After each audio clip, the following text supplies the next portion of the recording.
This is the MHS Pawdcast, the online radio voice of Metuchen High School. Welcome to the Metuchen High School Podcast, the online radio voice of MHS. I'm Eddie Kalegi. Our first show of the new year is jam-packed. After the school announcements, Josh and I will be talking about a very successful start to the Metuchen winter sports season. Then MHS English teacher Mr. Levy joins the show to spotlight the yearbook club, along with a discussion about the Metuchen High School house band. Finally, following up November's Anytown play, we'll be discussing the dangers of opioids thanks to cdc.gov. But before all that, here's the announcements from Sarah Terracina. Thank you, Eddie. First, a reminder that there is no school this Monday, January 21st, for the observance of Martin Luther King Day. The second marking cycle and first semester end next Friday, January 25th. There will be a freshman parent orientation for all parents and guardians of students entering 9th grade this fall on Monday, February 4th, beginning at 7 p.m. in the MHS auditorium. For more information, click the link on the school website. Wednesday, February 6th is the MHS Triumph Honor Society induction ceremony. All of us at the MHS Podcast would like to congratulate all entries.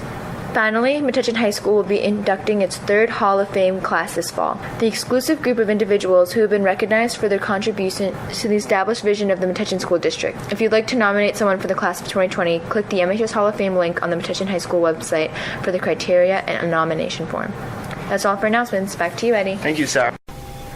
The winter sports season is in full swing here in Metuchen. It's time to discuss all the good things happening in M-Town. The boys basketball team has played a lot of close games this season. What has propelled them to the above 500 record? Well, despite their loss Friday night to South Plainfield, the recent stretch has been solid for the boys after a tough start to the season. 3 wins in their last 4, including a big momentum-boosting win over Middlesex about a week and a half ago. The big story has been Ryan Grice, who's really taken the lead on this team to help them to the good month of January, leading the team in scoring in many of those games. The chemistry between he and fellow senior Ethan Leibovitz and the sophomores Luke Schleck, Michael Piavoso, and Jai Dreher has been key. That was a bad loss to South Plainfield, bottom team in the GMC Blue Division. But they have the ability to rebound against Carteret on Wednesday, so I think this team has a chance to win there and get back on track. But still a nice record to start the season. After last year wasn't that great of a season, starting to turn it around this season.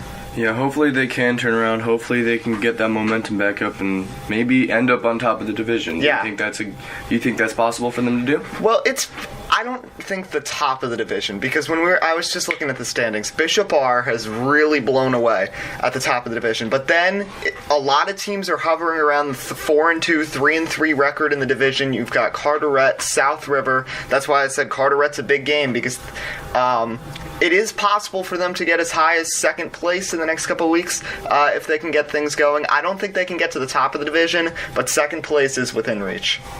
And the girls' basketball team has also had their fair share of struggles this season, and what must they do to improve upon their team to get more wins? Well, it's the same story over and over again. They have to stop big runs and string together some of their own. The defense needs to step up. The rebounding has to step up. You have height on the team. You have to use it. But the offense at the same time has to be multidimensional, because a lot of times they always have one hot shooter on the court at one time, whether it's Sam Anton, Molly Maleg, who's had an excellent freshman campaign, or Chase Clavon. But when they're shooting well, that becomes the only option on offense, and everyone else disappears. And then what happens is that they start taking off-balance, crazy shots, and that ends up shooting them out of the games. So even if someone has the hot hand, you have to be able to adjust and find a second option. And if they can do that, and the defense can be successful, they can have a decent campaign. Like I said, this is a tough season. You've got the departures of Bryn Farrell, Rory Joselle. It's hit the team hard, but there's still potential if they can improve on those things.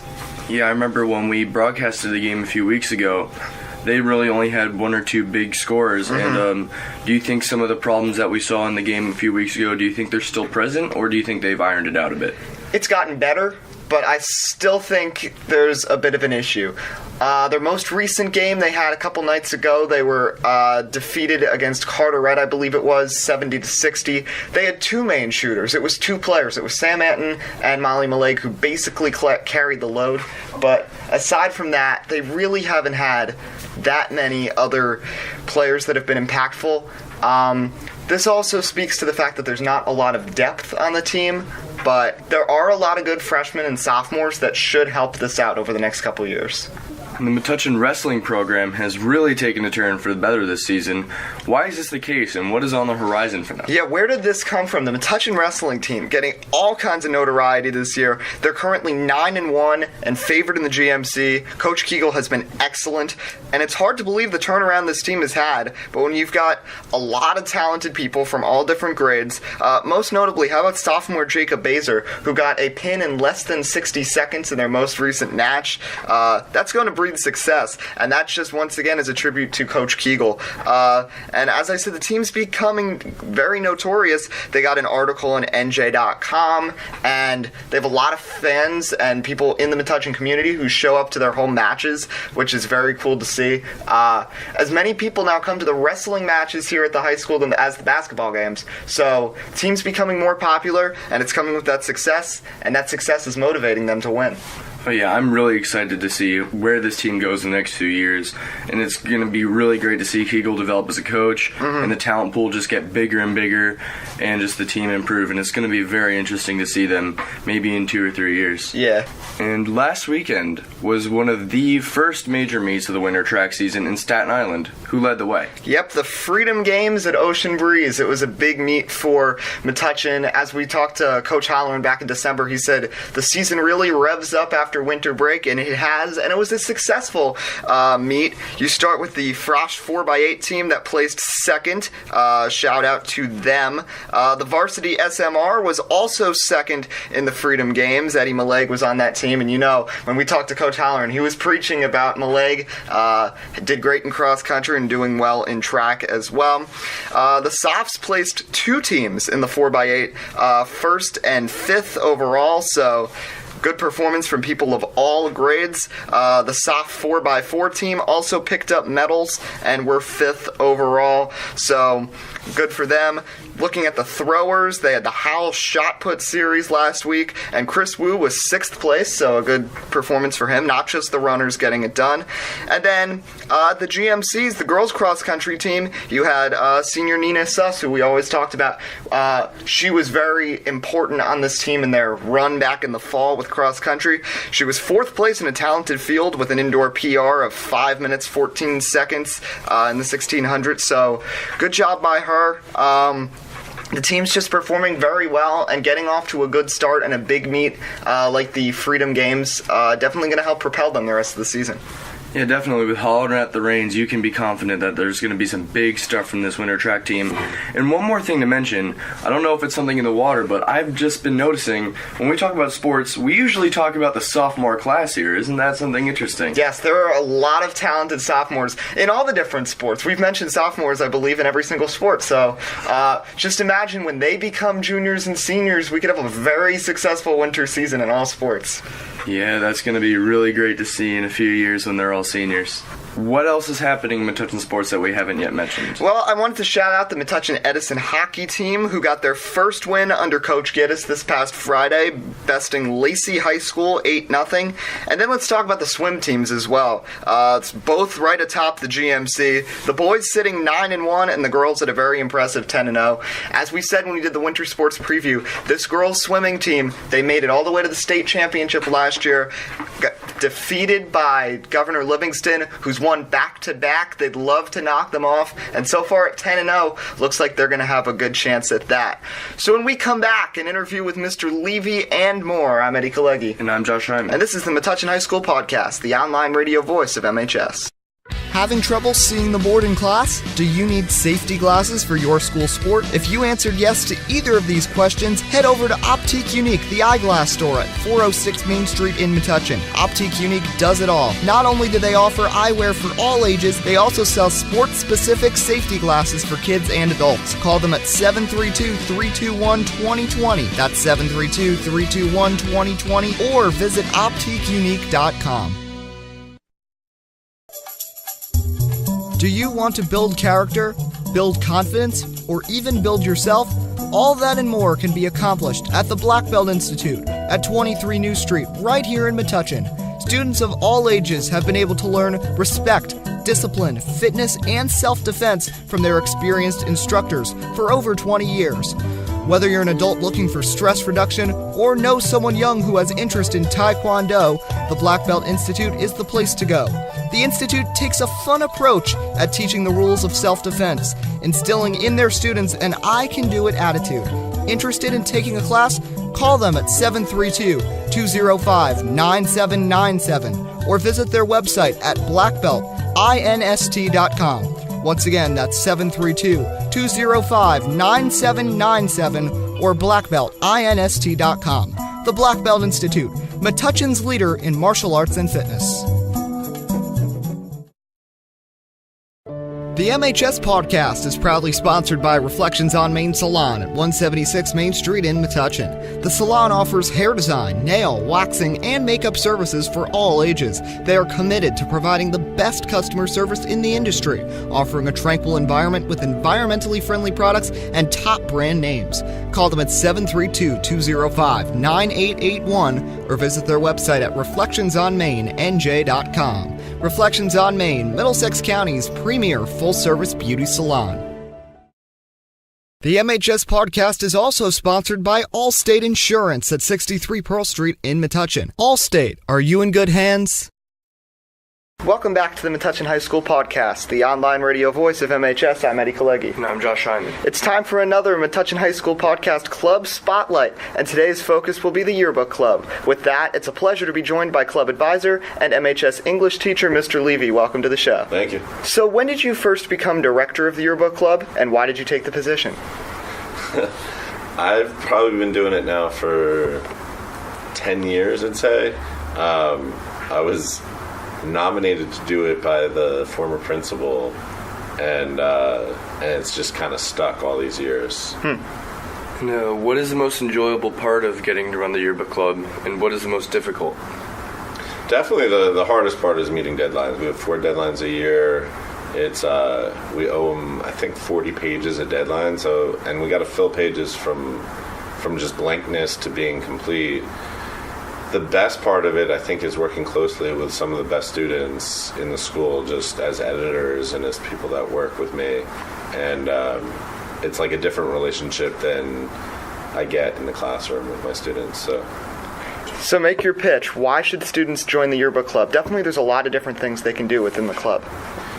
I think it's the kind of thing that's almost like a job. So it's like school to me isn't really like a job.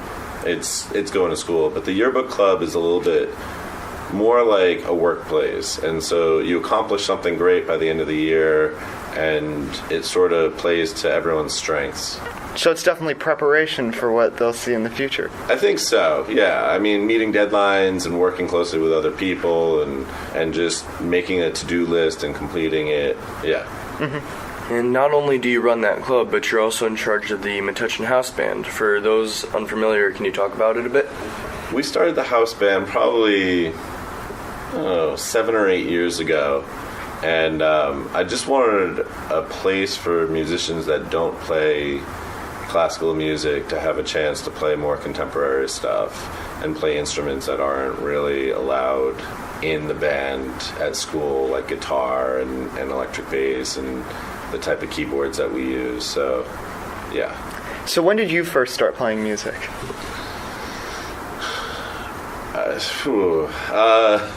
Sometime in my teens, probably. Mm-hmm. I mean, I played trumpet in like elementary school.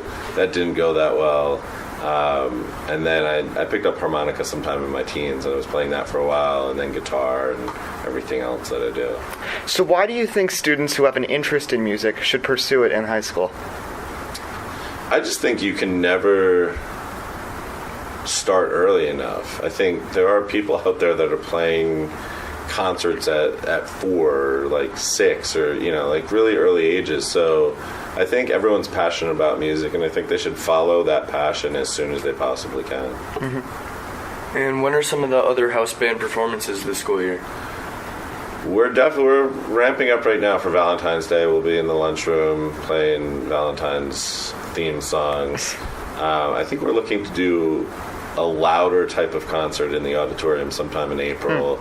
And then almost every year we play a gig at the Franklin Schoolhouse, which is always fun because it's off school grounds, it's a cool building, and former band members come back and play with us. So that should be cool. Very cool to hear. Well, that's about all the time we have. Mr. Levy, thanks for joining us here on the Thank you. Metuchen High School Podcast. Continuing here on the Metuchen High School Podcast, the online radio voice of MHS, I'm Eddie Kalegi. And I'm Josh Hyman. The opioid crisis has hit America hard, and our generation can be the ones to bring this to a halt. Thanks to CDC.gov, we'll be reviewing and discussing their patient opioid fact sheet. And just for your information, it is on the Metuchen High School website, so you can check it out there. So, prescription opioids, they can be used to help relieve moderate to severe pain and are often prescribed following a surgery or injury or for certain health conditions.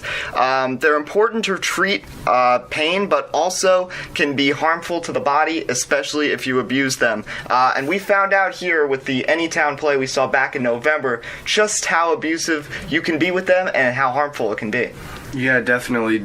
It's opioids, opium, that stuff's very addictive. It's found in heroin, it's found in all these very hard drugs.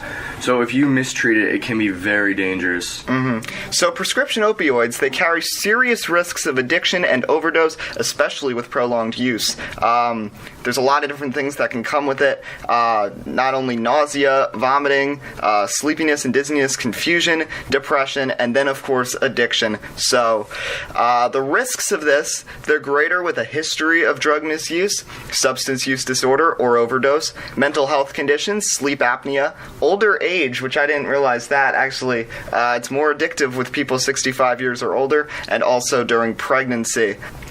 So make sure you know your options. Talk to your healthcare provider about ways to manage your pain that don't involve prescription opioids. Because, once again, alluding to that play, when we saw she became committed to the opioids and quickly became addicted to them, even when she didn't need them anymore for her ankle injury. Yeah, I think it is very important to maybe not rush into strong medication right away. There might be other options, like this website says, physical therapy, weaker medicines, or just any type of therapy or remedies or something like that.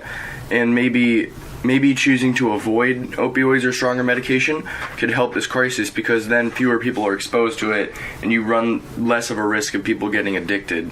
Yep, and you just hit on it. So some of the options aside from opioids include pain relievers such as acetaminophen, ibuprofen, or naproxen, some medications that are also used for depression or seizures, physical therapy and exercise, and cognitive behavioral therapy, a psychological, goal-directed approach in which patients learn how to modify physical, behavioral, and emotional triggers of pain and stress.